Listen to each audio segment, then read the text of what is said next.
Hello friends, welcome to English with Sudeep. तो चलिए आज का सेशन हम लोग शुरू करते हैं। फ्रेंड्स, आज हम लोग पोएट्री सेक्शन के सबसे फर्स्ट पोएम को कवर करेंगे जिसका नाम है sweetest love I do not गो। यहाँ पे GOE को प्रोनाउंस करना है गो। ऑलराइट, स्टार्ट करते हैं। पोएम को समझने से पहले ओवरऑल थीम क्या है, क्या समझना है यहाँ पे, वो पहले देख लेते हैं। Sweetest love I do not go is one of the best poems written by John Donne. ठीक है, ये तो क्लियर है यहाँ पे कि राइटर यहाँ पे कौन है, जॉन डॉन। ठीक है, उनका एक उत्कृष्ट क्वालिटी का ये कविता है। It is based on love. यह पोएम किस पर बेस्ड है, लव पर बेस्ड है। And it shows the readers about the affection of the poet for his wife. यह कविता क्या शो करेगा, अफेक्शन किसका, पोएट का किसके प्रति, अपने वाइफ के प्रति। वो कह रहे हैं इस कविता के माध्यम से अपने स्नेह को दिखा रहे हैं, उनकी वाइफ के प्रति जो उनका स्नेह है उसको इस कविता के माध्यम से वो दर्शाना चाह रहे हैं। It is a brilliant love lyric. Love lyric का मतलब क्या हुआ, ठीक है, लिरिक करने का मतलब क्या होता है कि आप कोई भी चीज जो लिखते हो वो अगर गीत के सेंस में है तो वो लिरिक है। Which shows that true love is always eternal. यह कविता क्या दर्शाता है, that true love is always eternal, कि ट्रू लव जो होता है वो हमेशा एटर्नल होता है डिस्पाइट ऑड सिचुएशंस। मतलब लाइफ में कितने भी विपरीत परिस्थितियां आती हैं, लेकिन कवि के अनुसार अगर आपका लव ट्रू है तो वह लव हमेशा क्या बना रहेगा, एटर्नल, हमेशा कायम रहेगा। एटर्नल का मतलब जो हमेशा जीवित रहे। ऑलराइट, पोएम पर आते हैं अब। John Donne was born in London. ठीक है, जॉन डॉन का जन्म जो है वो लंदन में हुआ था। ऑलराइट, ये ऑब्जेक्टिव का क्वेश्चन बन सकता है। Into a prosperous Roman Catholic family. ठीक है, रोमन कैथोलिक फैमिली में जन्म हुआ था। कैथोलिक इज अ रिलीजन, धर्म। ऑलराइट, इन 1572 1572 में हुआ था। लेकिन सिचुएशन यहाँ पर क्या थी, at a time when England was staunchly anti Catholic.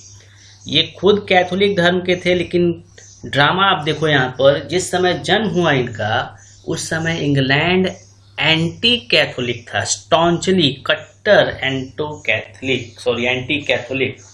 मतलब इनके लिए परिस्थितियां सही नहीं थी। Due to his religion he was forced to leave Oxford University. और इनके धर्म की ही वजह से इनको ऑक्सफोर्ड यूनिवर्सिटी छोड़नी पड़ी। He was the pioneer of metaphysical। Metaphysical का मतलब क्या होता है, यह एक नए तरह का कविता लिखने का स्टाइल था। A new kind of lyrical and satirical verse. ठीक है, एक नया प्रकार का उस समय खोज हुआ था कविता लिखने का। इसमें ज़्यादातर क्या होता था कि लोग फिजिकली कुछ देख कर नहीं लिखते थे, बल्कि सोच कर लिखते थे, कल्पना कर लिखते थे। ठीक है, तो यह उस प्रकार की कविता को लिखने में पायोनियर थे, अग्रणी थे। ठीक है, इनके जैसे और भी थे लेकिन इनको अग्रणी का माना गया, लीडर माना गया। He has also participated in 2 naval expeditions. उस समय नेवल एक्सपेडिशंस हो रहा था, मतलब समुद्री सेना जो युद्ध के लिए प्रिपरेशन करती है, उस वैसे प्रिपरेशन में इन्होंने 2 बार योगदान दिया है अपना। ऑलराइट, आगे देखते हैं। In this poem The poet has addressed his beloved wife as sweetest love। मतलब इस कविता में जो स्वीटेस्ट लव मेंशन किया गया है वो किसके लिए मेंशन किया गया है, कवि के वाइफ के लिए। ठीक है, कवि जो है यहाँ पर एड्रेस कर रहे हैं, संबोधित कर रहे हैं स्वीटेस्ट लव किसको, अपनी वाइफ को। He says that the poet is separating himself not because he is tired of her। कवि कह रहे हैं कि मैं खुद को तुमसे सेपरेट कर रहा हूं, अपनी वाइफ को वो कह रहे हैं कि मैं खुद से तुमको सेपरेट कर रहा हूं,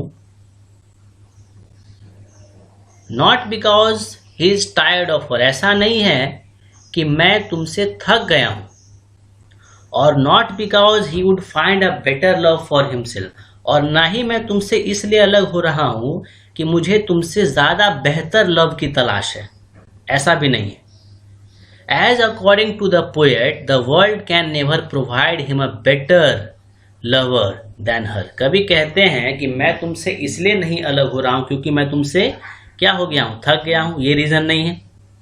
ना ही मैं तुमसे इसलिए अलग हो रहा हूँ कि मैं चाहता हूँ कि तुमसे ज़्यादा बेहतर लव मुझे मिले, जो कि संभव नहीं है, क्योंकि कवि के अनुसार इस दुनिया में यह दुनिया उनको उस पर्टिकुलर लेडी से ज़्यादा बेहतर कोई भी लेडी नहीं प्रोवाइड करा सकता है। तो रीज़न क्या है अलग होने का? रीज़न देखो आप यहाँ पर गिवन है, बट से जो पॉइंट है, but because separation is inevitable. लेकिन कवि कहते हैं कि जीवन में अलगाव एक ऐसा सच है जो कि इनएविटेबल है, जिसको टाला नहीं जा सकता। मतलब कवि ऐसा बिलीव करते हैं, और ये सच भी है, कि जीवन में कभी न कभी अलग तो होना ही है, उसको टाला नहीं जा सकता था। The poet wants to accustom himself from the separation that he would face someday. तो कवि कह रहे हैं क्योंकि हमें कभी न कभी अलग होना ही है, तो उस अलगाव को मैं अभी ही अकस्टम करना चाहता हूं। मैं अभी ही उस अलगाव के पेन को, दर्द को अभी ही महसूस कर लेना चाहता हूं, जो दर्द मुझे कभी और होगा। क्यों कर लेना चाहता हूं? क्योंकि मैं उस दर्द को शायद झेल नहीं पाऊं, इसीलिए मैं अभी ही उस दर्द को महसूस करना चाहता हूं, इसीलिए मैं तुमसे अलग हो रहा हूं। ठीक है, आगे देख। Addressing his wife the poet says that the sun leaves the world every day. अपनी वाइफ को संबोधित करते हुए या फिर उन्हें समझाते हुए कवि कहते हैं कि सूरज प्रतिदिन हम लोगों से अलग हो जाता है, ठीक है, and never promises to come back. और क्या कभी जब वो हर शाम को हमसे अलग होता है तो क्या कोई प्रॉमिस देकर जाता है कि वो अगली सुबह वापस आएगा? बिल्कुल नहीं। Neither he has a reason to come back. न ही सूरज के पास कोई वजह है वापस आने का, कोई वजह नहीं है, ठीक है। But he always comes back. लेकिन वह हर दिन वापस आता है। न तो वो प्रॉमिस करता है कि मैं आऊंगा, न ही उसके पास कोई रीजन है वापस आने का, फिर भी वो आता है वापस। He tells his wife that he would definitely come back. वो अपनी वाइफ से कहते हैं कि वह बिल्कुल आएंगे, डेफिनेटली वापस आएंगे। As unlike the sun he has a reason to return. क्योंकि सूरज के विपरीत सूरज के पास कोई रीजन नहीं है, लेकिन मेरे पास तो वजह है, तुम हो वो वजह, और मैं तुम्हारे लिए वापस जरूर आऊंगा। In fact, he promises his wife that he would come back faster than the sun. कवि कह रहे हैं कि मैं तुम्हें यह प्रॉमिस करता हूं, इवन मैं तुम्हें प्रॉमिस करता हूं कि मैं वापस जरूर आऊंगा और सूरज से ज्यादा तेज गति से आऊंगा। किस लिए? As he has a motive. क्योंकि कवि के पास एक उद्देश्य है, उनकी वाइफ है वो उद्देश्य। सूरज के पास कोई मोटिव नहीं है वापस आने का, लेकिन वह आता है। तो वो अपनी वाइफ को कह रहे हैं कि मेरे पास तो उद्देश्य भी है, रीजन भी है, और मैं तुम्हें प्रॉमिस भी कर रहा हूं, तो टेंशन की कोई बात है ही नहीं, मैं वापस जरूर आऊंगा। आगे देखते हैं। In this poem the poet has also mentioned about human weakness. इस कविता में आप एक पैराग्राफ देखोगे, वहां पर मेंशन है कि कवि ने वहां पे टारगेट किया है ह्यूमन वीकनेस को, मानव की एक कमजोरी को, और बहुत ही इंटरेस्टिंग कमजोरी है, वो सभी में होती है। Through the situation he is dealing with. मतलब अभी जिस सिचुएशन में वो खुद को महसूस कर रहे हैं, या फिर उनकी वाइफ जो अभी महसूस कर रही है, वो सबके जीवन में वो फेज आता है, और वो एक ह्यूमन वीकनेस को बाहर उजागर करता है। कैसे, जरा देखिए। कोटिंग हिज वाइफ, अपनी वाइफ को संबोधित करते हुए, मतलब उनको डिनोट करते हुए, द पोएट सेज दैट, कवि कहते हैं that human has no strength to add a moment of happiness. कि ह्यूमंस के पास एक सबसे बड़ी कमजोरी यह है कि वह खुशी के पल को ऐड नहीं कर पाते अपने लाइफ में, या उसको बढ़ा नहीं पाते हैं। बट ही और she is capable to increase misery. और वहीं पर उल्टा अगर सोचा जाए तो लाइफ में अगर कोई खुशी आती है तब तो हम उसको बढ़ा नहीं पाते हैं, लेकिन अगर लाइफ में कोई मिजरी आता है, कोई दुखद पल आता है, तो हम उस दुखद पल को तेजी से बढ़ा लेते हैं। होता है आप हर एक के लाइफ में। मतलब आपने नोटिस किया होगा कि आपके लाइफ में जब कोई खुशी आती है वो तो ज़्यादा दिन नहीं टिकता है, लेकिन कोई अगर बुरा इवेंट्स होता है तो आप ये देखते हो कि वो एक के बाद एक आपके साथ बुरा होता चला जाता है। तो कवि कह रहे हैं कि ये कोई लक नहीं है, बैड चांस नहीं है, बल्कि ये हमारे सोचने पर डिपेंड करता है, या फिर हम ऐसा उस मुसीबत को ट्रीट करते हैं कि वो और बढ़ता ही चला जाता है। तो ये ह्यूमन वीकनेस है कि हमारी लाइफ में कुछ अच्छा हो रहा है तो उसको बढ़ा नहीं पाते हैं, बल्कि उल्टा हो जाता है, कुछ चीज अगर बुरा हो रहा है तो और बुरा हो रहा है, बुरा हो रहा है। तो कवि कह रहे हैं कोई इत्तेफाक नहीं है, बल्कि ये एक ह्यूमन वीकनेस है। तो इस पोयम से, इस पर्टिकुलर लाइन से आप अगर फोकस करो तो ये अपनी वाइफ को टारगेट कर रहे हैं कि तुम ये क्यों नहीं सोचते कि हम लोगों ने इतने साल साथ में बिताए हैं और उन मोमेंट्स को याद करके तुम्हें खुश होने चाहिए। मैं थोड़ी देर तुमसे अलग क्या हो रहा हूँ, तुम जो है सैड हो जा रही हो, तो ये सही चीज नहीं है। आगे देखते हैं। The poet feels the pain of his beloved, लेकिन कवि जो है वह अपने बिलव्ड का, वाइफ का पेन महसूस कर पाते हैं। पेन मतलब दर्द होता है। And he gets upset by realising, और वो अपसेट भी, वो दुखी भी हो रहे हैं क्या चीज को रियलाइज करके, that his beloved is wasting her own self.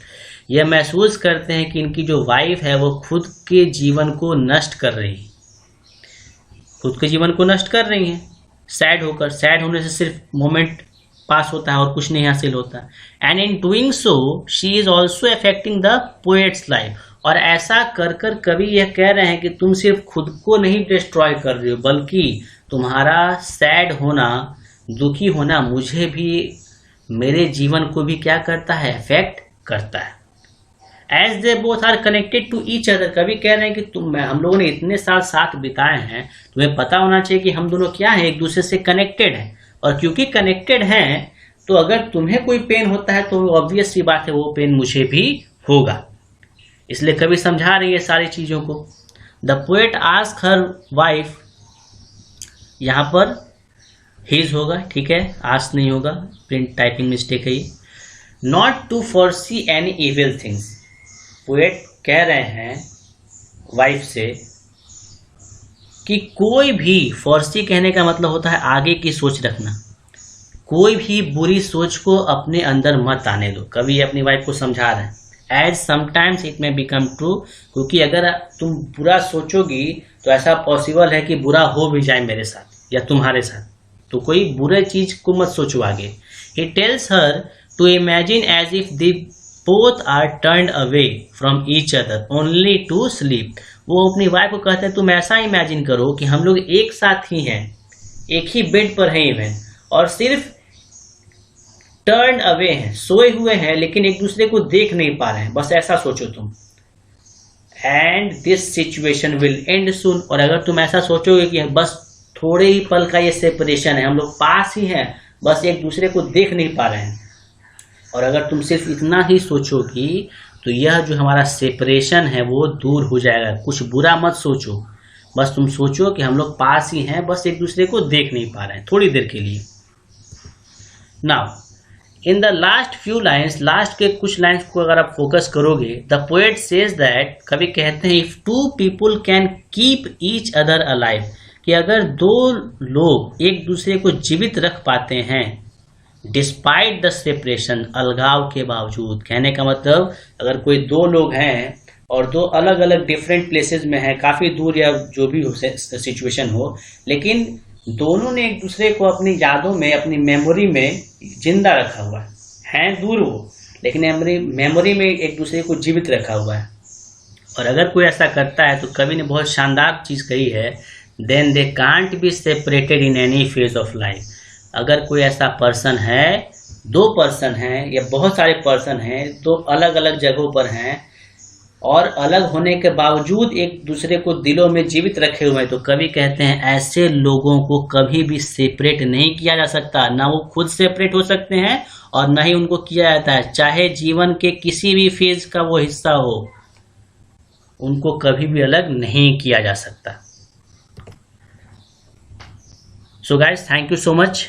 अगर आपको और भी वीडियोस चाहिए तो आप प्लीज़ वीडियो को लाइक, शेयर एंड सब्सक्राइब ज़रूर करो, और सब्सक्राइब बटन के पास एक बेल आइकन होगा, उसको आप प्रेस करो ताकि आपको रेगुलर अपडेट्स मिल सके क्लास की। Thank you so much.